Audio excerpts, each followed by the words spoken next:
Bonjour Olivier Compagnon, vous êtes professeur d'histoire contemporaine à l'Institut des hautes études d'Amérique latine. Merci d'être avec nous. Quel est l'enjeu de ces élections législatives? Est-ce qu'il s'agit d'une farce, comme le dénonce une partie de l'opposition vénézuélienne? Ce sont très largement des élections pour du beurre, en quelque sorte, si vous me passez l'expression. Rien de nouveau sous le soleil de Caracas depuis au moins la réélection de Maduro en juillet dernier, et en réalité depuis 10 ans. Il y a eu un tournant autoritaire qui est parfaitement daté, fin 2015, début 2016, qui ne s'est jamais démenti. Alors après, le gouvernement Maduro, évidemment, a tout intérêt à maintenir l'illusion démocratique, notamment en termes d'insertion internationale. Mais aujourd'hui, ces élections sont de toute façon pas compétitives, pas libres. Votre reportage vient de le montrer absolument parfaitement. Il y a eu des arrestations. Et puis, elles sont d'autant plus pour du beurre, je dirais, que le reportage le signalait également, l'opposition est très divisée. Oui. Est-ce que c'est pas une aubaine pour le pouvoir de Nicolas Maduro? En fait, c'est une vieille question, ça fait 20 ans que c'est comme ça. L'opposition, d'abord, elle est très divisée idéologiquement, on va dire. L'opposition au chavisme, alors en 2005 et en 2025, c'est pas tout à fait le même schéma politique, mais en gros, elle allait d'une gauche parfois assez radicale à une extrême droite, et donc ça a toujours été très difficile de créer un socle idéologique commun pour se présenter et proposer une alternative au chavisme. Ça, c'est le premier point. Deuxième point, aujourd'hui, il y a aussi des divisions stratégiques très fortes, puisque María Corina Machado, disons, a dissuadé à la fois de présenter des candidats, mais aussi ses électeurs d'aller voter, tandis que Capriles, effectivement, dit qu'il faut quand même exister politiquement. Bon, de toute façon, effectivement, on en connaît peu ou prou le résultat. Ce sera une majorité écrasante à la Chambre, à l'Assemblée nationale, à la Chambre des députés, et ce sera aussi une majorité écrasante pour les 24 gouverneurs. Peut-être il y aura 2 gouverneurs d'opposition, notamment dans l'État de Zulia, qui est à l'extrême occident du Venezuela, mais globalement, ce sont des élections pour du beurre. Dernier point quand même, là-dessus, il y a beaucoup de Vénézuéliens, il y a 21 millions d'électeurs, il y a beaucoup de Vénézuéliens qui ne vont pas aller voter, parce qu'il y avait une mobilisation assez massive en juillet dernier pour essayer de faire tomber Maduro. On sait, aujourd'hui, tous les observateurs, tous les spécialistes qui travaillent sur le Venezuela savent que Maduro avait perdu assez largement. Le Conseil national électoral a proclamé sa victoire, et donc aujourd'hui, il y a plein d'électeurs qui ne vont pas se déplacer. Donc le taux de participation, ça sera quand même un révélateur? Ça sera absolument un révélateur. Il faudra le regarder par rapport à ce qu'avait été le taux de participation aux élections présidentielles de fin juillet 2024. Effectivement. Alors, l'opposant Juan Pablo Guanipa a été arrêté hier, ainsi que 70 personnes. Guanipa, il est accusé de terrorisme.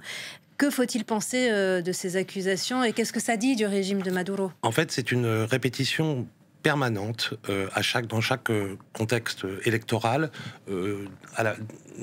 des mêmes arguments, si vous voulez, contre l'opposition, et des mêmes usages aussi d'un certain nombre de psychoses pour essayer de rassembler les électeurs. Donc effectivement, on diabolise un certain nombre d'opposants, on les empêche de se présenter. Bon voilà, on n'est pas dans un contexte d'élection libre et compétitive, ça c'est absolument clair. Et puis d'autre part, dans le même temps, on essaie de brandir un certain nombre de menaces existentielles pour le Venezuela, et ça date vraiment d'il y a très longtemps. Par exemple, l'ennemi colombien.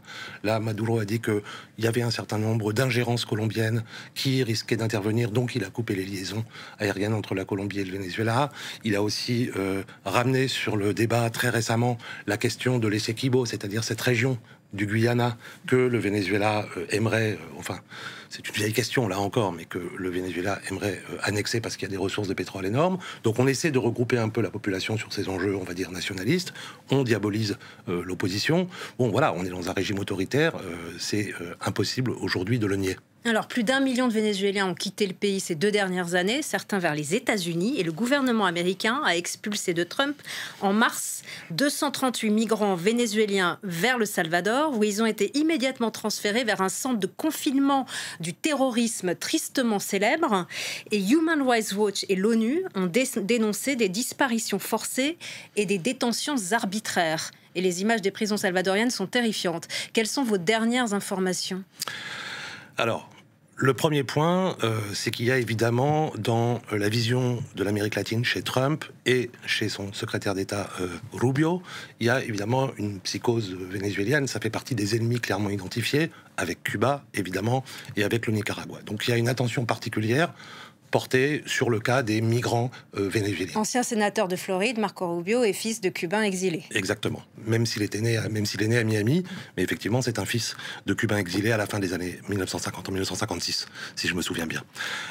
Donc déjà, il y a un intérêt particulier dans cette chasse aux migrants latinos qui est un peu la marque de fabrique de Trump pendant sa campagne et depuis qu'il est au pouvoir, il y a une focalisation sur les Vénézuéliens. Deuxièmement, il y a une relation privilégiée qui s'est mise en place avec le régime de Bukele. Donc Bukele au Salvador, c'est un produit de la souveraineté populaire. Hein. Il a été élu dans des élections relativement libres en 2019, mais en l'espace de 3 ou 4 ans, il a complètement capturé l'état de droit. C'est devenu un régime autoritaire. Il a emprisonné 80 000 Salvadoriens, ce qui est absolument monstrueux.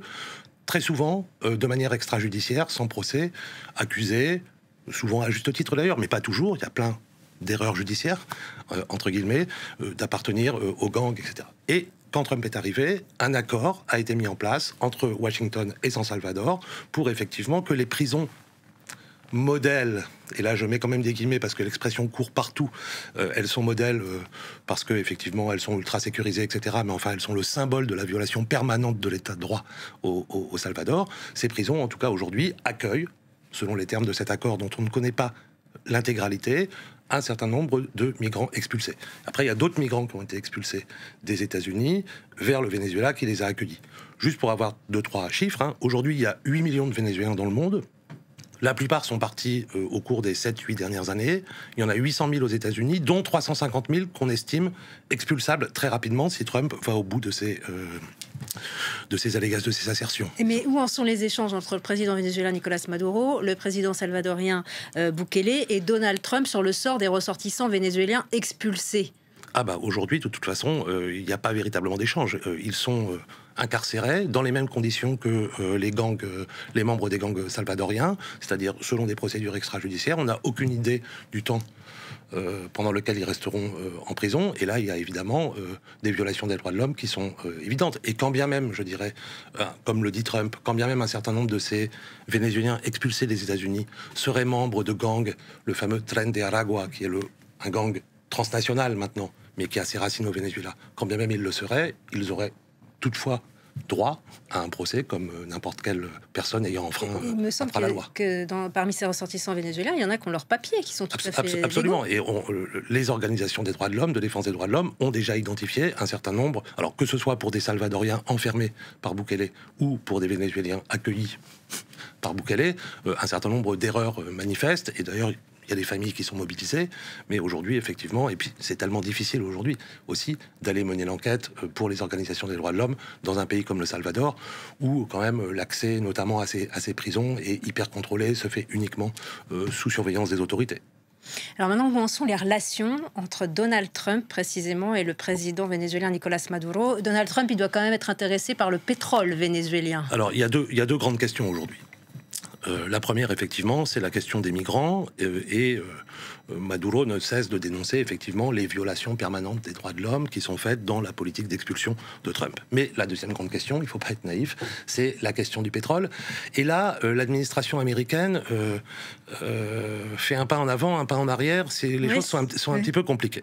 Il y a parmi les deux grandes entreprises pétrolières américaines, ExxonMobil et Chevron. Chevron a une présence très très forte au Venezuela, mais vient de se voir interdit l'accès par Trump, l'accès aux ressources pétrolières vénézuéliennes. C'est-à-dire que Trump, en cela, veut amplifier les sanctions. Les sanctions envers le Venezuela sont très anciennes. Il veut les amplifier, continuer à étouffer l'économie vénézuélienne en espérant que ça conduira à la chute du régime.